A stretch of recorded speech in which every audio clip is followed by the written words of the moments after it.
ඉක්මනට YouTube channel එකට ඔයාව සාදරයෙන් පිළිගන්නවා. ඉතින් වාහන මිලට මොකද උනේ? අද අපි කතා කරන්නේ ගොඩක් කාලෙකින් මොකද්ද මේ වාහන මිලට වෙලා තියෙන්නේ කියලා. ඉතින් බලන්නකෝ 2019 20 ඉඳන් වාහන මිල ඉහළට ගියා. අන්තිමට දැන් මෙන්න මේ අවුරුද්දේ මැද හරියේදී මොකද උනේ වාහන මිල ආපහු හැරෙන්න පටන් ගත්තා.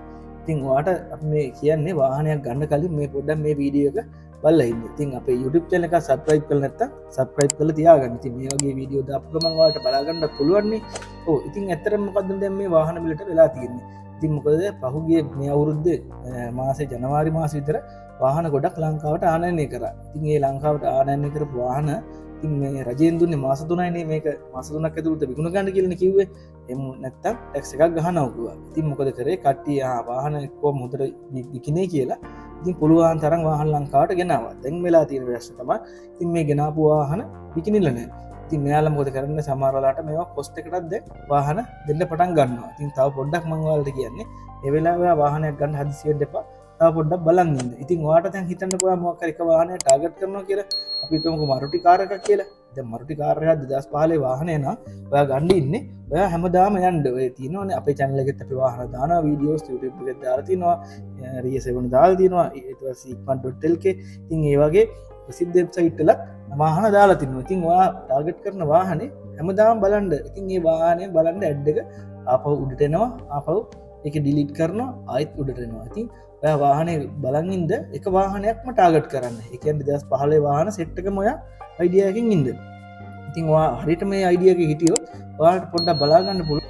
ඔය 38 39 කියන වාහන අනිවාර්යෙන් පල්ලයට බහිනවා. 30නුත් පල්ලයට විතර බහිනවා. ඉතින් ඔයා කොයි වාහනේ බැලුවත් බලන්න මේ සමස්තයක් විතර තමයි වාහන මිල අඩු වෙලා තියෙන්නේ. ඒ හින්දා ඔයා එක જાතියක් ගැන කලබල වෙන්න එපා.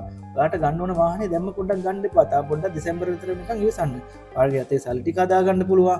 ඊට පස්සේ ෆිනෑන්ස් වලින් එහෙම මේ දවස්වල වැලියේෂන් උපරිම දාලා දෙන්න බලා. ඉතින් ඒත් ඔයා ඒවට කලබල වෙන්න එපා.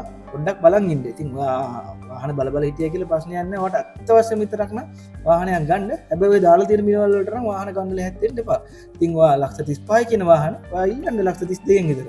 අනිවාර්යෙන් ඔයාට ඔක 33න් වත් ගන්න පුළුවන්. ඉතින් අපි කියන්නේ ඊළඟට වාහන ආනයනය කරුවොත් මේ වාහන ගෙන්නද්දි තවත් මිල ඉහළින් ගෙන්නන්න try කරන්න නැහැ. එක්ක ඔයාලා රජයත් එක්ක negotiation වලට ඇවිල්ලා ඔය තවත් තියෙන වාහනේ මිල අඩු කරගන්න තමයි බලන්නේ. අඩුම තරම ටැක්ස් එක හරි එයාලා අඩු කරගන්න තමයි බලන්නේ. ඒ හින්දා දැන් මේ යන රැල්ල උඩට නෙමෙයි යන්නේ පල්ලෙහාට යන්නේ. ඒ හින්දා ඔයා කලබල වෙන්න එපා.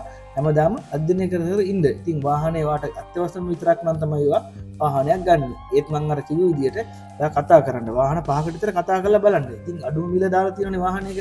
ඉතින් ඔයාට හිතන්නකෝ ඔයා මොකක් හරි අපි හිතමුකෝ Toyota Corolla කාර් එකක් කියලා. ඉතින් Toyota Corolla කාර් එක නම් ඔයා Toyota Corolla ඒ අවශ්‍ය කාර් එක ඔයා බලන්න. ඒකේ දාලා තියෙනනේ ඒ අවුරුද්දට දාලා තියෙන අඩුම මිල තියෙනවනේ. අන්නේ මිලටත් වඩා පොඩ්ඩක් අඩුවෙන් ඉල්ලන්න. ඊට පස්සේ තමයි ඔයා කතා කර අනිත් අයගෙනුත් අහන්න ඕන. ඉතින් මේ වාහන මේ දවස්වල හිතු ගණන් වලට දෙනවා. ඉතින් වාහන වල සමහර වෙලාවට ඔය ගත්ත ගණන් වලටත් නෙමෙයි වාහන දෙන්නේ. ඉතාලම අඩුවේ. ඉතින් ඒක ඔයාගේ හැකියාව මත තමයි ඒ වැඩේ වෙන්නේ. ඉතින් මම නම් කියන්නේ තව පොඩි කාලයක් ඔයා වාහන මිලදී ගන්න නැතුව පොඩ්ඩක් බලන්න ඉන්න. ඉතින් මේ මාෆියාව දැන් ගොඩාක් අඩු වෙලා තියෙන්නේ. ඉතින් ඉස්සරම තිබ්බ මිලට නම් අපිට හිතන්න අමාරු වාහන එයි කියලා. නමුත් සැලකිය යුතු මුදලකට අඩුම තරම ඉස්සර තිබ්බ මිලට කිට්ටු මූලයකට හරි වාහන මිල එනවා. ඉතින් පරණ වාහන ඉතින් උඩ වාහන අලුත් වාහන අඩුවෙන් එනවා කියන්නේ පරණ වාහන කොහොමත් බහිනවා. ඉතින් ඔයාලගේ වැඩිපුර වාහනයක් කරන් තියෙනවා නම් දැන් ඔයා හිතන්නකෝ ඔයා මොකක් හරි අප්ඩේට් එකකට හරි යන්න ඉන්නවා නම් එහෙමනම් කමන්නේ ඔයාගේ වාහනේ විකුණන්න ඉන්න කෙනෙක් නම් ඔයාගේ වාහනේ දීලා දාන්න. ඉතින් දීලා දාලා පොඩ්ඩක් බලන් ඉන්නකෝ.